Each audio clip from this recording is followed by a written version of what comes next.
F-22 Raptor, a bird of prey. Its sophisticated technology and stealth capabilities make it a formidable foe against any enemy of the United States. In 2014, the Raptor flew its first combat mission as the U.S. launched airstrikes against ISIS insurgents in Syria. Putting bombs on target may look like child's play on TV, but in reality, getting a bird from ground to air is a lot harder than it seems. Tyndall Air Force Base, Florida. Once an Air Education and Training Command asset, Tyndall has been home to every F-22 pilot in the Air Force. If you're going to get into the F-22 community, it starts here in the 43rd. This is Raptor country. It's king of the hill. It's the best airplane man's ever made, without a doubt. I used to fly the F-16. It's a phenomenal fighter. It still is. It's unbelievable. The F-22 is just a step even greater than that. There's nothing in the sky that can match its capability.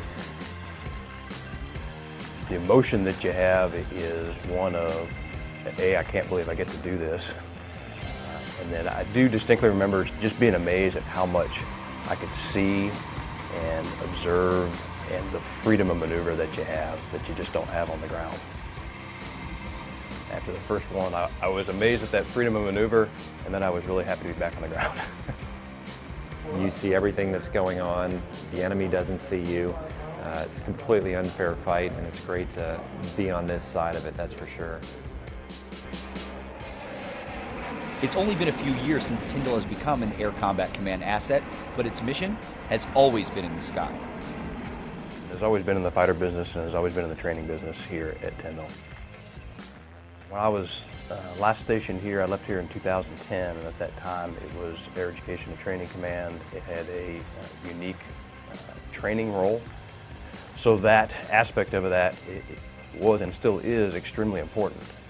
It's the only F-22 training unit on the planet, and it trains aircrafts that fly a very small fleet of unique fighters, and so we got to get that right, and we do.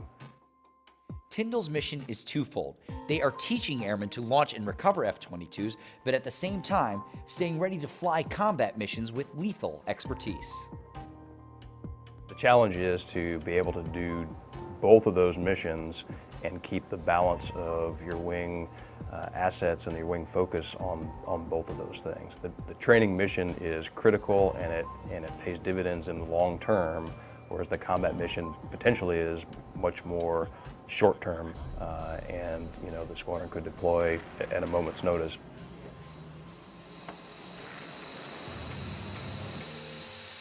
But we have an incredible team, we really do, and we talk about lines of effort within the wing.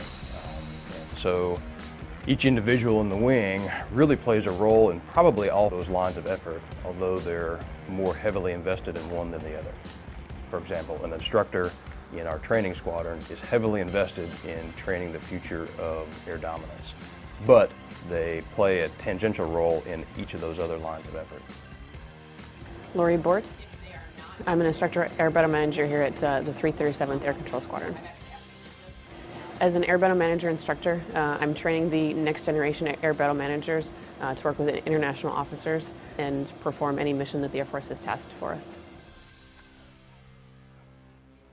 So the role of an air battle manager is to orient and parachuters, solve problems, potentially re-roll assets, bring order to the fight, so fighting through the fog and friction of war, as well as speeding decisions and up-channel assessments to higher headquarters, potentially getting clearance to fire as well from higher headquarters. Into the radar and into the computer. We're doing a lot that people probably don't even realize. So things like we'll do humanitarian operations, potentially helping out some of the civilian aircraft. We're usually over Super Bowls, making sure that nothing is going on that shouldn't be. If there's any presidential ops, we potentially could fly on those and help those. And then obviously we've got counter-drug ops that we'll work in South America on. And then obviously Iraq and Afghanistan, we're still there each day in the fight. There's people deployed all the time. I put down a pilot as my first choice. ABM was my second. I'm actually thrilled that I was selected as an ABM. I think I'm much more of a bigger picture person, and I like having my hands in all areas, and I think that this career field, from what I know of it, really lends itself to that. Rather than being hyper-focused on a specific airframe or platform, we're really required to know a little bit of everything. The pilot really is looking through the straw, if you will. He knows what he has to do, what his mission is, but there's a lot of times he doesn't know what's going on 100 to 200 miles away from him, whereas that's the view that we'll have. We'll be able to see and talk to assets that are hundreds of miles away, whereas a pilot is just going to be able to see something and talk to someone within a much shorter distance than what we can do. We are responsible for really prioritizing when it comes to weapons, sensors, and fuel. So that allows us to have an opportunity to really think battle management-wise, and really putting a lot of these smaller puzzle pieces together to create this larger picture. There are times where, when I was deployed, we did have the opportunity to kind of hear some of the stuff that was going on the ground. So when you can hear the troops on the ground actually running for their life, and you're trying to direct an aircraft in there to help pull them out and get them out as quick as possible, that kind of gives you a purpose as to what you're doing there. It lets you know that you're not just there, for no reason. You do have a purpose. I think there are so many keys to success. It's the speed, it's the power, it's everything that goes on behind the scenes. So from the maintenance crew to everybody that works on the flight line. And obviously, I don't know the first thing about being in the cockpit of an F-22, but from my short time in the Air Force, I think it's just all about relationships and communication. If you can trust the people that you're working hand in hand with, then you're set up for success there. If you're holding yourself accountable day in and day out, then you know you're going to set those expectations, and you're going to push yourself to the level that you need to in order to be successful for not only yourself, but for the team you're working for.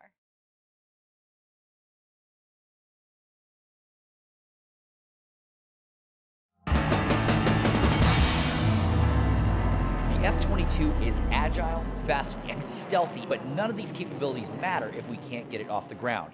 And the airmen who work around the clock to make sure these jets are ready to fly know that the end result is worth every drop of sweat. Is that good? Yeah?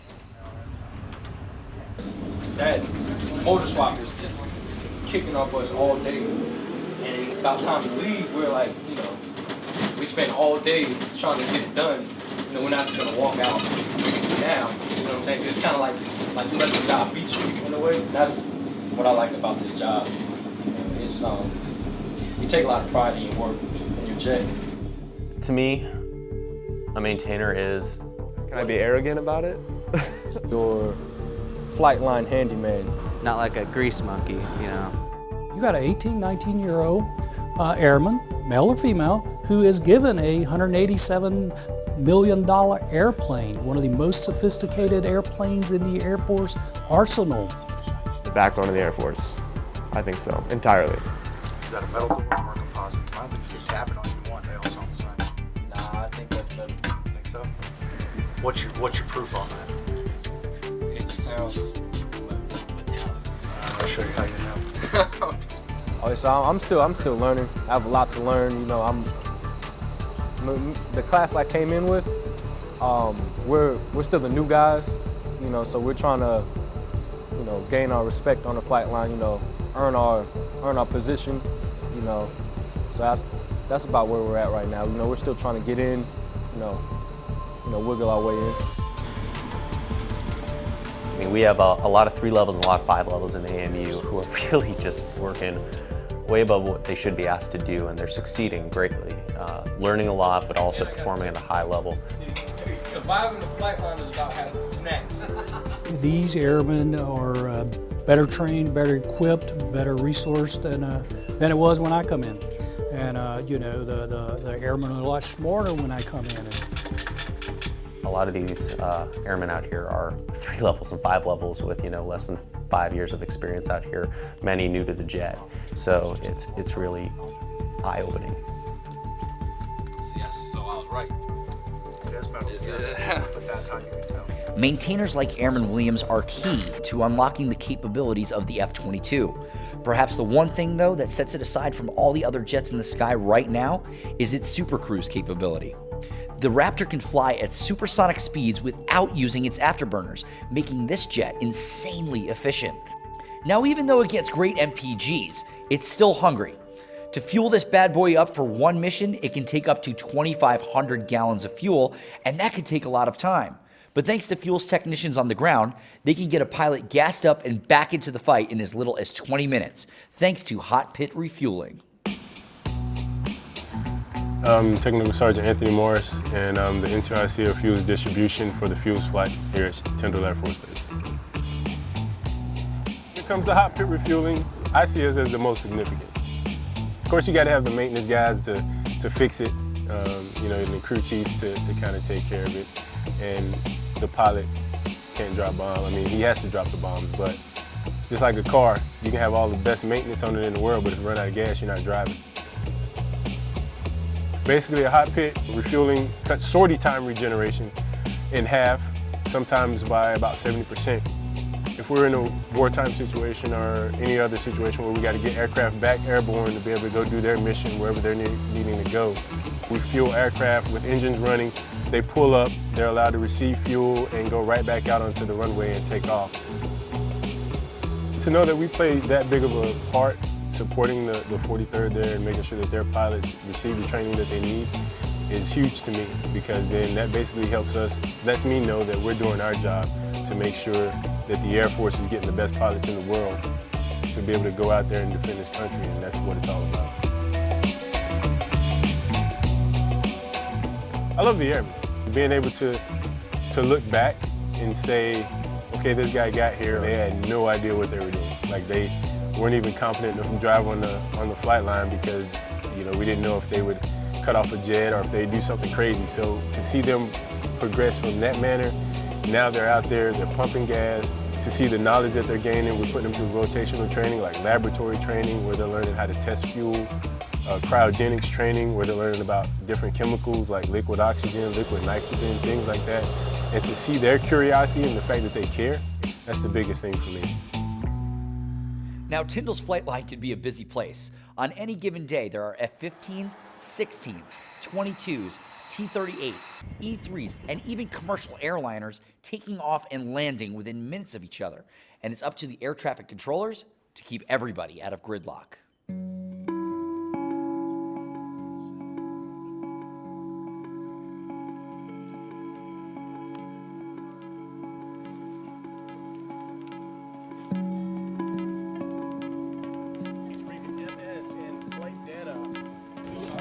I'm Tech Sergeant Bryce Hamilton, and I'm Air Traffic Controller. Our role as the air traffic controllers here in the F-22 mission is kind of like the liaison between them training, because all pilots that fly the F-22 come through Tyndall in one way or another to get all their flight training here. So we're the ones that enable them to go out there, do their different types of missions and stuff like that, practice flying in the pattern to get up to speed and hone their skills in order to go out into the actual combat when they need to go and fly for the Air Force. Left on 2-3 left, right on Charlie, taxi. Air traffic control is one of those unique jobs where every day you come in, it's going to be something different. For instance, here, us in the tower, we control all the airspace from to the surface up to 2,500, 2,600 feet. So all the airplanes that the RAPCON's talking to, they pass them to us, and we control them, land them, take them off, all that stuff, and get them headed in the right direction out to go into the airspaces they're going to be working with. You just got to have confidence in yourself. You know, before I would say I was more of a passive type person. This job has definitely made me grow, that I need to, you know, step out on that limb that you're not uncomfortable doing and do those things that I wasn't used to doing, and being strong, be that leader, make the right decisions. We all have our key to the puzzle, because everybody relies on each other in order to get the mission done. The hard work of all these airmen now rests on the shoulders of one. To be trusted with this opportunity, pilots must prove themselves worthy.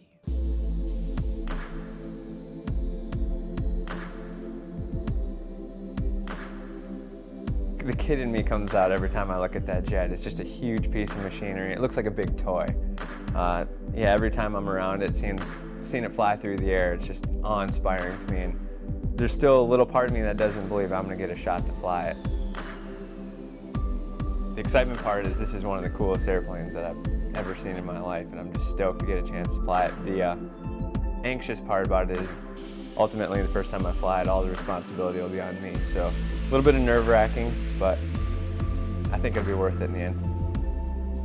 You know, I wanted to be a fighter pilot since I was a real little kid. I remember building models of F-16s and going to see air shows with the Blue Angels and the Thunderbirds, and I thought it was the coolest thing. My parents were both in aviation. My dad was a pilot. My mom was an air traffic controller. Brother, he's a pilot right now, and so aviation was always in the blood, but my path of life just took me a little bit different direction. I went to college and decided I wanted to be a cop, and then decided I wanted to go to law school, so I went to law school. And then at some point I wanted to serve, so I applied to be a JAG for the Air Force, and I got a summer internship out at Mountain Home Air Force Base, and watching F-15s fly by every single day. It rekindled the fire to try to be a fighter pilot. So process for people to end up being a Raptor driver is long. Once you get your commission, after you have your 4-year degree, you have to get fortunate enough to be selected for a pilot slot. At that point, if you get the fighter track, you'll go for another 6 to 7 months, and you'll learn to fly the T-38, which is a supersonic trainer jet, and you'll learn the basics of flying faster and the basics of fighter type flying, if you will.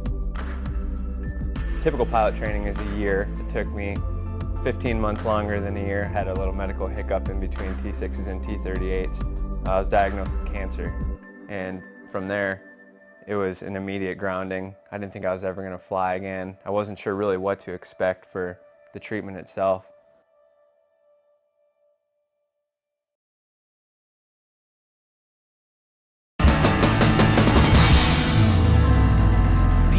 Fighter pilot is one of the most physically and mentally demanding jobs in the world. Something as little as color blindness can end your career before it even begins. For Captain Robert Hansen, his journey was just beginning when he found out he had cancer. I didn't think there was anything wrong, to be quite honest. I had one small lump on my neck, and Robin's parents are in the medical field. Her dad's a doctor and mom's a nurse, and they both took a look at the lump and they said, hey, you should probably get it checked out. And this was after I had said it like 3 times. True, I'm just saying. True. Yeah. After the T6 phase was complete, I went and saw a doctor, and they sent me to a specialist who took some biopsies of the lump itself. And ultimately, it was inconclusive until I'd started T38, and I got right into the T38 training, about to solo the jet. And the news finally came back that it was cancer. It was rough, but knowing Rob, he never felt sorry for himself. He never got depressed or anything. It was what you would expect when you've been diagnosed with cancer. But he never really was like, oh, woe is me, and played, you know, this sad card. So it was a struggle for me to watch him deal with not knowing where he stood with the Air Force. He wanted to be a pilot. That was his dream. That's what he wanted to do, and now it wasn't necessarily in the cards. And that was really hard for him to watch that slip away, because you would see in his eyes it just wasn't, he just didn't know. And not knowing is the hardest part sometimes.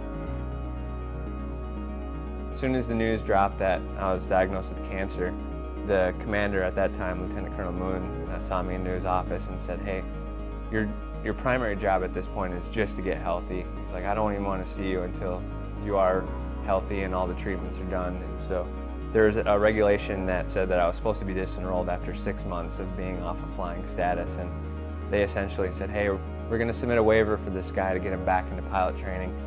And we're not going to disenroll him until we hear back on that waiver. And that was a huge blessing for me too. So I had 15 months worth of time to wait for the waiver where I could continue to study, and they continued to give me jobs and make sure that I was gainfully employed with the Air Force, so that I could indeed get reinstated into pilot training. After 15 months of chemo and radiation treatment with his wife by his side, Captain Hansen beat cancer and went right back to pursuing his dream of flying. It's been an emotional roller coaster in some ways. Really high, like high highs with the, you know, he almost got to solo the T-38 before he was diagnosed, and then he was diagnosed, so low. Then he beat the cancer, and then we didn't know if he was going to get back in, and that would have broken his heart, which would have broken my heart, and then he got back in, and then, you know, here we are. About to get really, really high again. That assignment night was pretty cool too when really we finally, emotional. just the moment when it was finally my turn to get my assignment, and I'm in front of this big crowd, and yeah, there's some instructor pilots that are basically telling the crowd some of your mistakes in pilot training, and so you're just sitting there, and I had a little bit of a buzz going and a little bit anxious and excited, and the moment was finally about to arrive, and the SNR, the senior national representative, gets to announce what aircraft I get, and so. His quote, I think the standards must have changed since the last time I flew. Yeah, I think that was 2011. It's like I'm saying, come home, what's he going to fly? The F-22!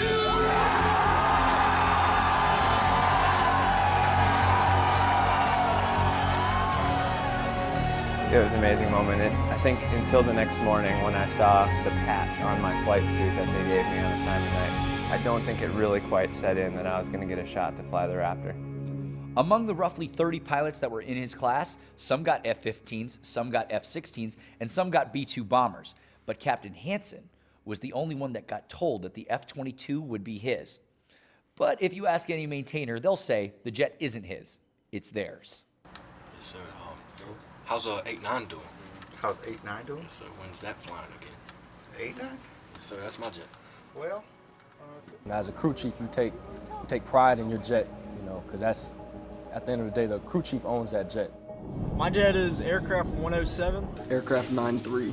Aircraft 81. 94. 72. 76. 91. My jet is aircraft 405. My plane specifically, it's beautiful. I call my jet the ugly duckling because it's not the prettiest plane, the LO's real damaged on it, but it never really breaks. So, you know, when another jet needs a part, they know they can can it from A9. It's gonna show something about your personality and your character. If your jet's clean, looks good all the time. It'd be like on your car. If you notice your engine oil light's on, well, hey, maybe I need to add some engine oil, but you just keep driving, you know. You're neglecting your vehicle. You wouldn't do that to a sports car. Why would I do that to my jet out here? Every time I'm put out on my jet, I wash it. I scrub down the whites. I wash any dirty part of the jet I can see. No, actually, my first day on the flight line, Sergeant De La, he showed me the importance of wiping down your whites. Took that to heart a little bit. It's yours, you maintain it, you fix it, it's yours, your name's on it. Okay, you won't find that in the civilian world. Think about you as 18-year-old. Where was you at, 18-year-olds? Did you have the stakes as high as these men and women have out here? And, you know, every day once you put a pilot in the air, that pilot's life is in your hands. So that's very gratifying, knowing that, you know, you're keeping somebody safe, even though you may not always think of it that way. They may not always think of it that way, but it's always that is the case. You know, you hold somebody's life in your work. For Captain Hansen, it's taking the support of literally hundreds of airmen across a multitude of career fields over the last 6 years to get to this point. Finally, the day has arrived where Captain Hansen will take his first flight in the F-22 Raptor.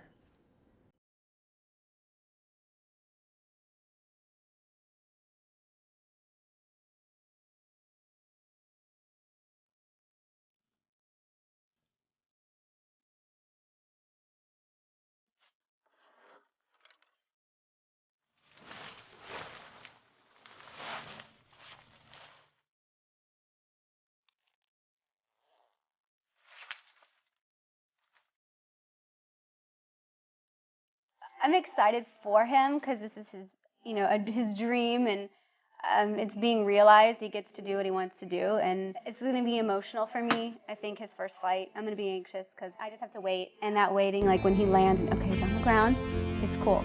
And then it'll slowly go away and I'll feel better about it and stuff, but it's just gonna be really, really cool to see him.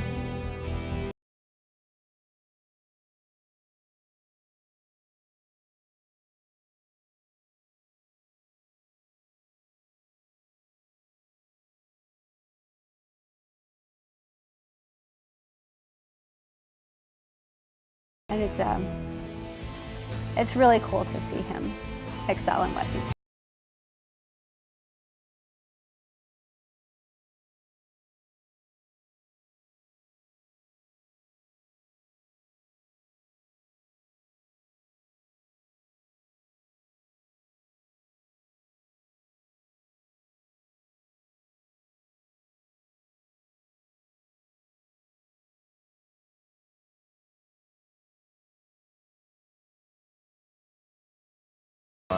Air traffic control towers, ground crews, there's radar controllers out there.